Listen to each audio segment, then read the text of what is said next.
மத்திய பிரதேசத்தில் 1 முதல் 7 வயதுடைய 11 குழந்தைகளும், ராஜஸ்தானில் 3 குழந்தைகளும் இருமல் மருந்து குடித்து இறந்தது நாட்டையே பதற வைத்தது.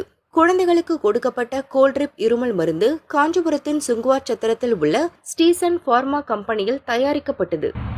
அனைவருக்கும் வணக்கம். நான் வெற்றி செல்வி, காஞ்சிபுரம் மாவட்டத்துடைய வேட்பாளர்.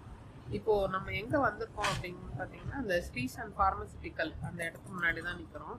இந்த இடம் தான் இந்த மத்திய பிரதேசத்திற்காக இருமல் மருந்துகள் சப்ளை பண்ணி 20 குழந்தைகள் இறந்த அந்த கம்பெனி இதுதான்.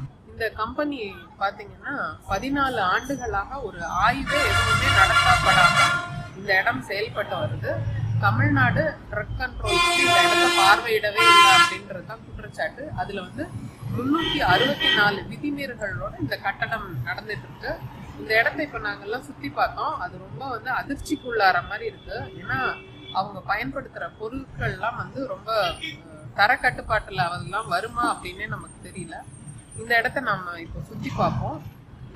இந்த இடத்துல நம்மளுடைய அண்ணன் செந்தமிழன் சீமான் அவர்கள் 2-3 முக்கியமான கேள்விகளை அரசுக்கு வச்சிருக்காங்க. 60 ஆண்டுகளாக லஞ்சம் ஊழல் நிலைத்த இந்த திராவிட மாடல் அரசு எப்படி இந்த கட்டிடத்தை இருக்கிற அந்த நிலைமையை பார்த்தாலே உங்களுக்கே தெரியும் எப்படி அரசு இதை அனுபவிச்சது அப்படின்னு சொல்லி நீங்களே பாருங்க. அதற்கு நம்மளுடைய தமிழ்நாடு ட்ரக் கண்ட்ரோல் இது ஆய்வே பண்ணல போல இருக்கு. அந்த அளவுக்கு சுகாதாரமற்ற முறையில இந்த இடம் செயல்பட்டு வர்றதுன்றது நம்ம பார்த்தாலே நமக்கு தெரியுது. வாங்க நம்ம உள்ள போய் பார்ப்போம். 2 நாளைக்கு முன்னாடியே ஒரு ஆங்கில ஊடகத்துல ஒரு சகோதரி இப்போ இதே இடங்களை எல்லாம் பதிவு பண்ணியிருந்தாங்க. அப்போ பார்த்தீங்கன்னா இப்போ காலாவதியான அந்த மருந்துகள், இவங்க குப்பையில் கொட்டியிருந்த அந்த மருந்துகளை எல்லாம் அவங்க வீடியோ எடுத்திருந்தாங்க. இன்றைக்கி நாங்கள் பார்க்கும்போது அந்த மருந்துகள்லாம் எரிக்கப்பட்டிருக்கு.